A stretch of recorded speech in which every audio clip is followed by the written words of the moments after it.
পাচার হওয়া অর্থ দ্রুত ফেরত আনতে দেশে বিশেষ আইন করা হচ্ছে বলে জানিয়েছেন প্রধান উপদেষ্টার প্রেস সচিব। প্রেস উইনিংয়ের নিয়মিত সংবাদ সম্মেলনে জানানো হয়, বিভিন্ন দেশে শেখ হাসিনা এবং তার পরিবারের সদস্যদের সম্পদের সন্ধান পেয়েছে সরকারের বিভিন্ন সংস্থা। দেখুন চকর মালিথার রিপোর্টটি।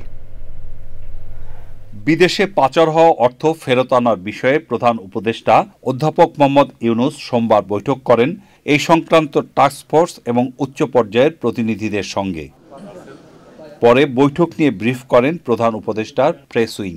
এই টাকাটা কিভাবে আনা যায় এটা ত্বরান্বিত করার জন্য এবং এই যে কাজগুলো যে হচ্ছে সেই কাজগুলোর মধ্যে কোঅর্ডিনেশনটা আরো স্মুথলি করার জন্য একটা আইন খুব শীঘ্রই করা হবে।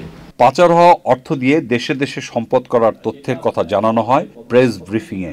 একটা কেসে দেখা যাচ্ছে যে ছেলে যে টিউশন ফি, চিলড্রেনের টিউশন ফি পাঠিয়েছেন 400 কোটি টাকার উপরে, 400-500 কোটি টাকা। মানে মানিটা লন্ডারিংটা কিভাবে হয়েছে দেখেন। মাগুরায় ধর্ষিত শিশুর শারীরিক অবস্থা ও পাঠ্যপুস্তক সহ সাম্প্রতিক বিষয় নিয়েও কথা বলে প্রেস উইং। এনসিটিভি জানিয়েছেন যে প্রতিদিন প্রায় 45,000 বই ছাপা হচ্ছে এবং সেই হিসাবে আমরা আশা করছি যে খুব শিগগিরই হয়তো এই বইগুলো ছাপা শেষ হবে।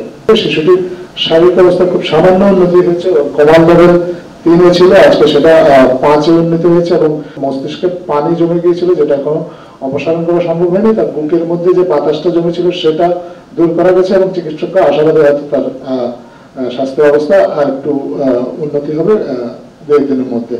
ব্রিফিংয়ে প্রধান উপদেষ্টার বিশেষ সহকারী অধ্যাপক এম আমিনুল ইসলামের পদত্যাগ করার বিষয়টি নিশ্চিত করেন প্রেস সচিব। অ্যাফেয়ার্স উনি পদত্যাগ করেছেন।